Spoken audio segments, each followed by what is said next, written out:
BSc part first year की आज की क्लास में हम पढ़ने जा रहे हैं परिवर्तनशील द्रव्यमान वाले निकाय की गति। तो परिवर्तनशील द्रव्यमान वाले निकाय की गति के अंतर्गत हमारे बीएससी पार्ट फर्स्ट ईयर के जो सिलेबस में है वो है आपके रॉकेट की गति। तो आइए चलते हैं, इसको डिस्कस करते हैं। तो हमारे सामने इस तरह से जो है एक रॉकेट है और उसका जो द्रव्यमान है m है किसी t टाइम पर, और उसका उस t टाइम पर जो वेग है v वेक्टर के रूप में है।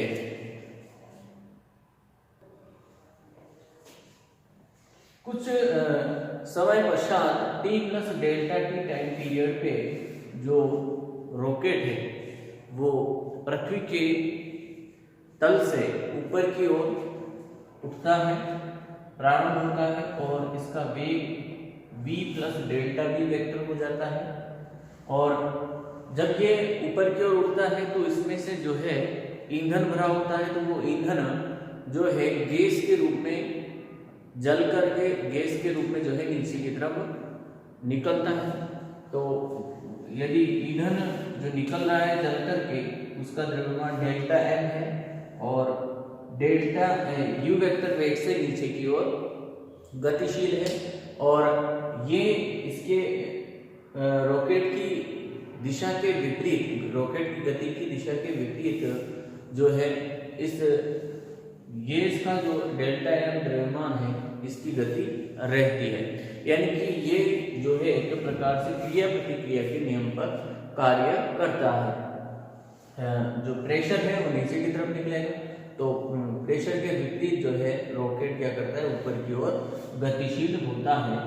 और यहाँ जो ईंधन है डेल्टा m ईंधन है वो जल करके गैस के रूप में निकल रहा है, तो यहाँ द्रव्यमान में जो कमी होगी वो होगी m माइनस डेल्टा m के रूप में। तो यहाँ द्रव्यमान में कमी कितनी हो गई, डेल्टा m के रूप में यहाँ द्रव्यमान में कमी होती जाती है। तो इस स्थिति में जो निकाय है, निकाय पर कार्यरत जो बल है वो बल हम ले रहे हैं F vector is equal to F is equal to, हम जानते हैं संवेग में परिवर्तन की दर, तो संवेग में जो परिवर्तन हो रहा है वो लेंगे हम p f vector minus e i vector upon जो डेल्टा t में परिवर्तित हो रहा है। तो ये फाइनल संवेग है और ये इनिशियल कंडीशन पे संवेग है, और ये परिवर्तित हो रहा है डेल्टा t टाइम पीरियड पे। तो जो यहाँ ये फाइनल टाइम पे संवेग, ये इनिशियल टाइम पे संवेग हो गया आपके पास। तो यहाँ इसकी वैल्यूज रखेंगे हम, तो f vector is equal to, ये बनेगा हमारे पास m minus delta m v के रूप में। तो ये हो जाएगा v vector plus delta v vector plus इनका सम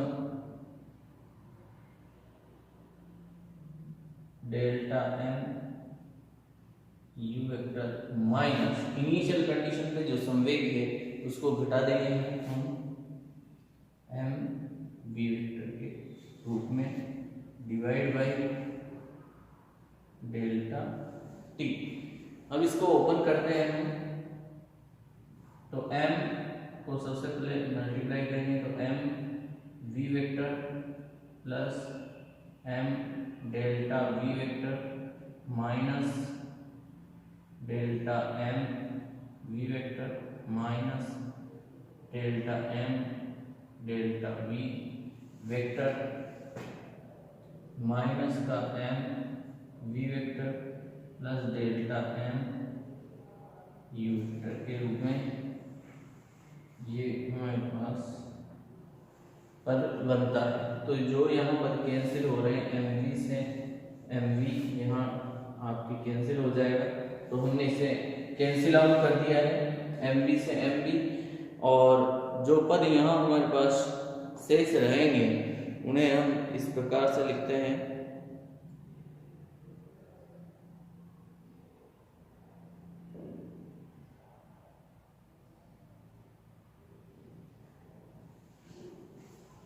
तो यहाँ हमारे पास जो बाकी के पद बचेंगे वो रहेंगे m delta v vector upon delta t। इसके अलावा जो है v माइनस का v vector delta m upon delta t और प्लस v वेक्टर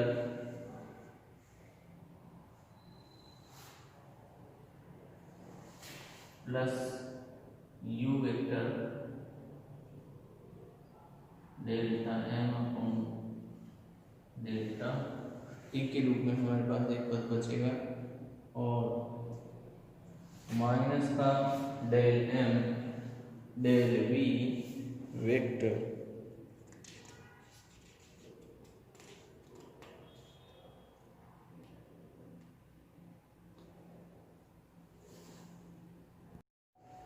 माइनस का del v del m by del t के रूप में यहाँ बचेगा। यदि डेल्टा t टेंड्स टू 0 हो तो इस पोजीशन पे del v upon del t को मैं रिप्लेस करूंगा dv वेक्टर अपॉन dt से। इस पद को मैं dv अपॉन dt से रिप्लेस करता हूँ यदि डेल्टा t टेंड्स टू 0 है तो, तथा del m upon del t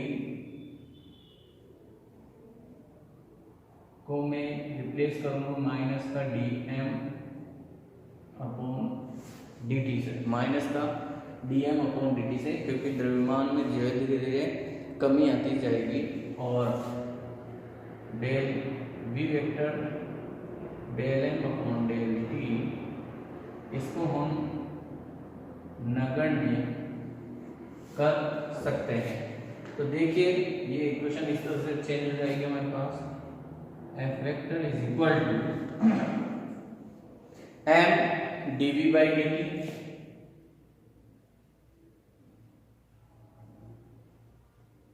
m dv by dt के रूप में ये हमारे पास आ जाएगी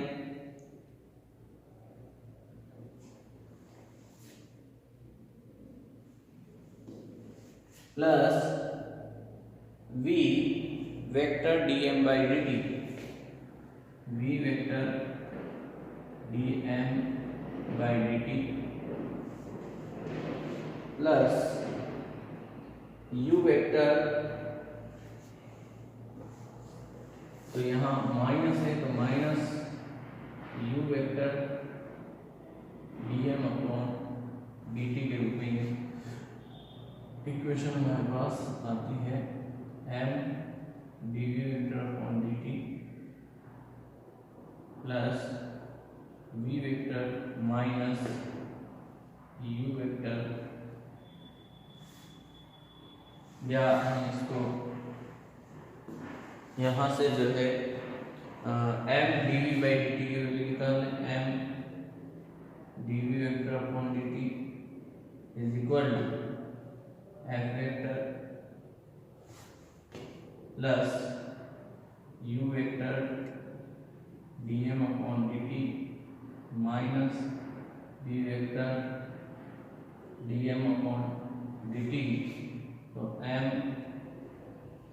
dv vector upon dt is equal to f vector plus u vector minus v vector dm upon dt के रूप में ये पद हमारे पास बनता है।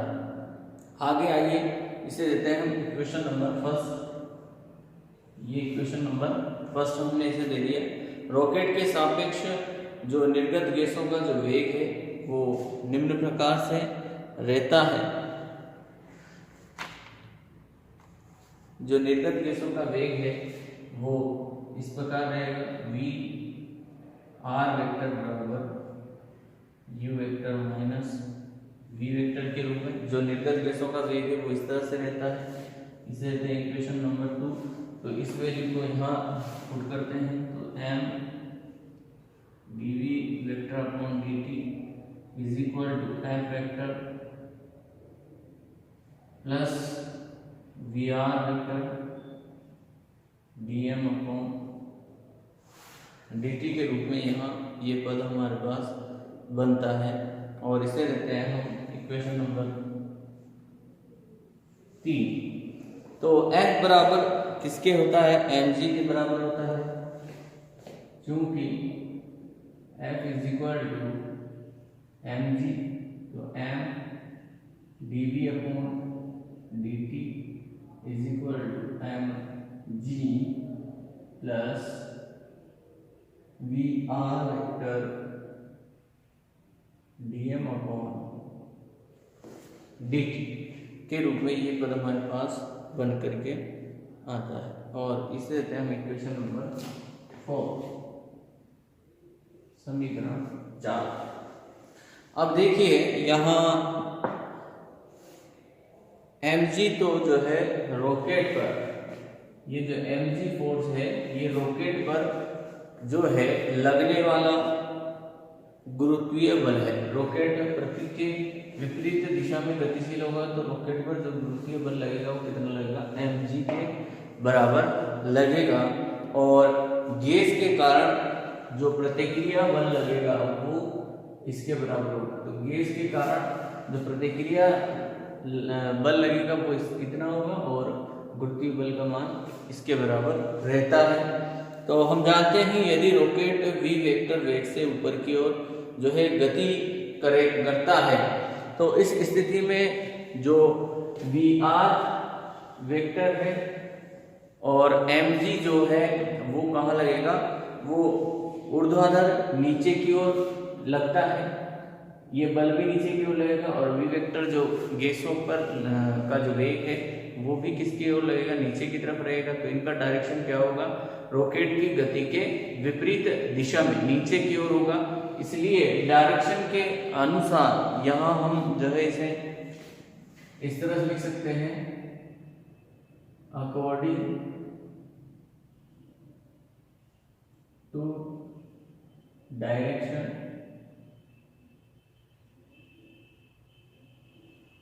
m dv by dt is equal to minus mg minus vr vector dm by dt। इस तरह से जो है अकॉर्डिंग टू डायरेक्शन हमें इसको दोनों पदों को जो है माइनस के रूप में लिखेंगे और m से पूरी इक्वेशन को डिवाइड करेंगे। m का भाग देने पर द्रव्यमान का भाग देंगे तो dv vector upon dt is equal to minus का g minus V R vector upon m dm by dt के रूप में हमें ये पद यहाँ मिलता है। तो इसे हम इस तरह से लिख सकते हैं, dv vector is equal to minus का g dt प्लस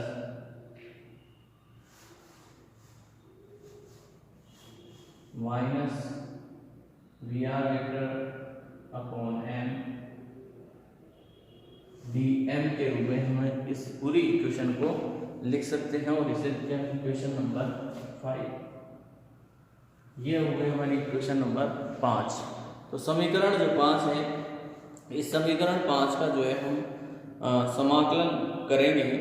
तो हम ऐसा मान करके चलते हैं कि माना कि जो प्रारंभ में जो t बराबर 0 टाइम है उस स्थिति में हम लेकर के चल रहे हैं रॉकेट का जो प्रारंभिक वेग है वो v नोड वेक्टर है।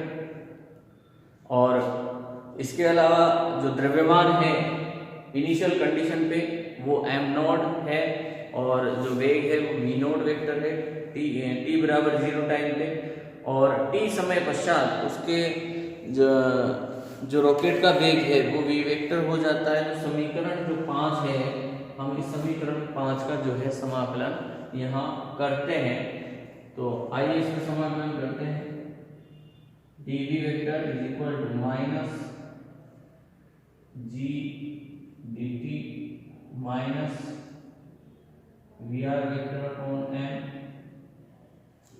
डीएम के रूप में हम इसका समाकलन लेते हैं। तो जो कांस्टेंट टर्म्स हैं उनको बाहर ले लेंगे। तो डीवी वेक्टर का समाकलन V vector is equal to G constant है तो dt का t तो माइनस का G T minus V R vector जो है कांस्टेंट टर्म है तो इसको बाहर ले लेंगे 1/m का m के रेस्पेक्ट में जो है इंटीग्रेशन log m के रूप में हो जाएगा। तो log ऑफ m प्लस समाकलन स्थिरांक c। तो जैसा कि हमने कहा है ये क्वेश्चन नंबर 6 हो गई कि t बराबर 0 पर जो द्रव्यमान है वो m नोड है और वेग जो है v नोड है। चूंकि t बराबर 0 पर m is equal to m naught और v vector is equal to v naught vector के रूप में है। तो इस कंडीशन को अप्लाई करते हैं तो v naught vector is equal to minus का ये 0 बन जाएगा पूरा पद और log m node plus c के रूप में ये पद हमारे पास आता है। तो c की वैल्यू यहाँ से हम फाइंड आउट करें तो c is equal to v naught vector plus log of m naught equation number 7 के रूप में हमारे पास मिलती है। तो इस वैल्यू को हम रखेंगे इक्वेशन नंबर 6 में।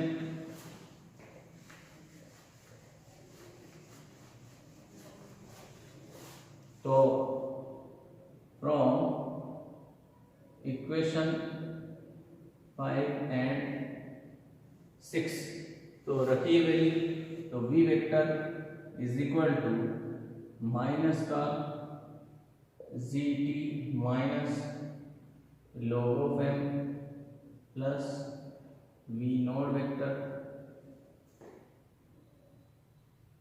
Plus log of m naught के रूप में हमारे पास ये इक्वेशन बन करके तैयार होती है।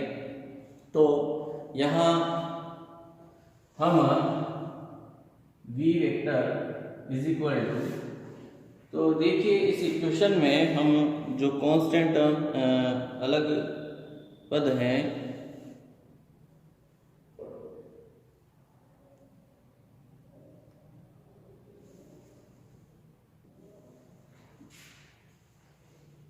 देखिए यहाँ हमने थोड़ा सा इसमें यहाँ माइनस वी आर वेक्टर नहीं लिखा है, वी आर वेक्टर भी यहाँ लिखेंगे हम। तो हमारे पास t इज इक्वल टू 0 करने पर यहाँ minus V R vector log of m naught आएगा। तो c की वैल्यू जो हम फाइंड आउट करेंगे तो v naught plus V R vector log of m naught भी यहाँ पर हमारे पास बनता है। तो ये हम लिखना भूल गए थे, इसे यहाँ हम लिखेंगे m नोड। तो v naught vector minus G T V node vector minus G T हो गया और यहाँ से हम जो है v यहाँ पर भी माइनस का वी आर वेक्टर। तो दोनों पदों से हम जो है वी आर वेक्टर को कॉमन ले रहे हैं प्लस का वी आर वेक्टर। तो प्लस वी आर वेक्टर हमने यहाँ कॉमन लिया तो हमारे पास बनेगा log of m naught minus log of m। तो v vector is equal to v naught vector minus G T plus V R vector log of m naught upon m के रूप में हमारे पास ये पद बनता है। और इसे देते हैं हम इक्वेशन नंबर 7 और इसे एक इक्वेशन नंबर 8 हम यहाँ इसे प्रोवाइड करते हैं। ये इक्वेशन नंबर 8 हमारे पास रहती है। यदि जो है ईंधन के जलने की दर अल्फा हो, यदि ईंधन जलने की दर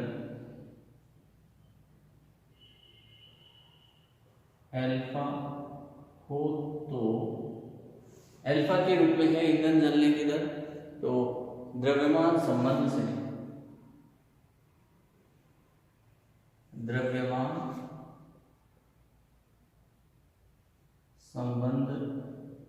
से हम देखते हैं m is equal to M naught minus alpha T.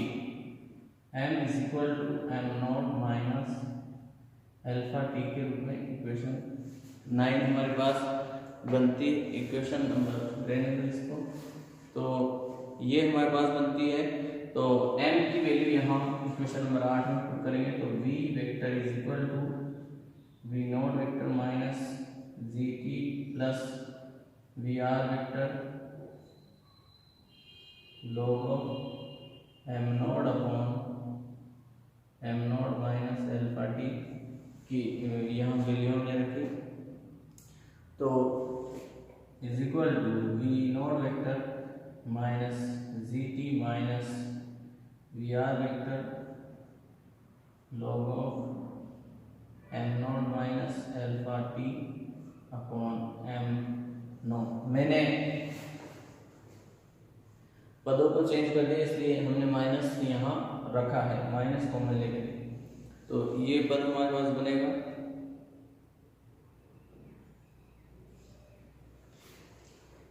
तो V naught vector minus G T minus V R vector log of यहाँ 1 minus alpha T upon M not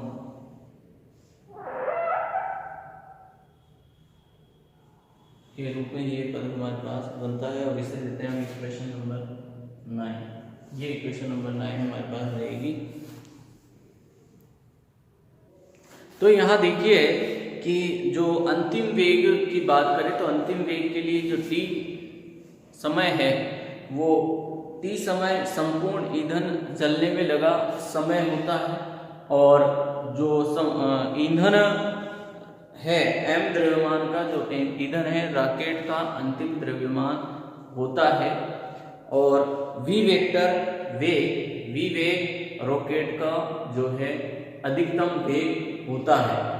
इस स्थिति में जो है रॉकेट में जो दहन की प्रक्रिया होती है, वो दहन की प्रक्रिया इतनी तीव्र गति से संपन्न होती है कि अल्प समय t में ही जो है रॉकेट का वेग गुरुत्वीय त्वरण की तुलना में जो है बहुत अधिक हो जाता है, और बहुत अधिक होने की स्थिति में जो है गुरुत्वीय त्वरण को जो है हम नगण्य कर सकते हैं, जीरो कर सकते हैं, जीरो मान सकते हैं। तो इस स्थिति में हम g बराबर जीरो यदि करते हैं और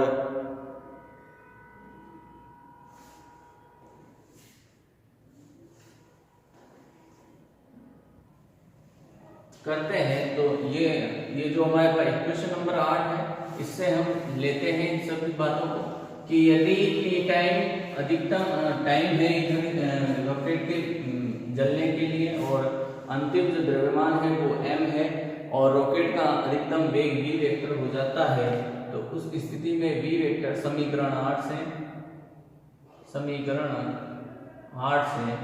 v vector is equal to v naught vector, और g जो है जीरो हो जाएगा। इस सिचुएशन पे हम g को जो है लगभग जीरो के बराबर ले सकते हैं, plus V R vector log of m naught upon m के रूप में हमारे पास ये समीकरण बनती है, यदि गुरुत्वीय त्वरण क्या हो जाए, नगण्य ले लिया जाए। तो रॉकेट का जो प्रारंभिक वेग हम ले रहे थे इनिशियल कंडीशन पे कि जो v नॉट वेक्टर है रॉकेट का प्रारंभिक वेग v naught vector is equal to कितना है, 0 है। तो इस इक्वेशन से v vector is equal to कितना हो जाएगा, ये 0। तो V R vector log M naught upon M के रूप में हमारे पास ये समीकरण बन करके आती है। तो ये था रॉकेट की गति कि रॉकेट एक प्रकार से परिवर्तनशील निकाय वाला क्या है, परिवर्तनशील द्रव्यमान वाला निकाय है जो पृथ्वी से जब उठता है विपरीत दिशा में तो इसमें ईंधन जो है जलता है और ईंधन टैंक से जो है ईंधन की जो मात्रा है वो निरंतर परिवर्तित होती रहती है। तो इस प्रकार ईंधन के जलने के कारण जो रॉकेट है, रॉकेट का द्रव्यमान परिवर्तित होता रहता है। तो ये थी रॉकेट की गति। नेक्स्ट क्लास में नेक्स्ट टॉपिक लेंगे, तब तक के लिए थैंक यू।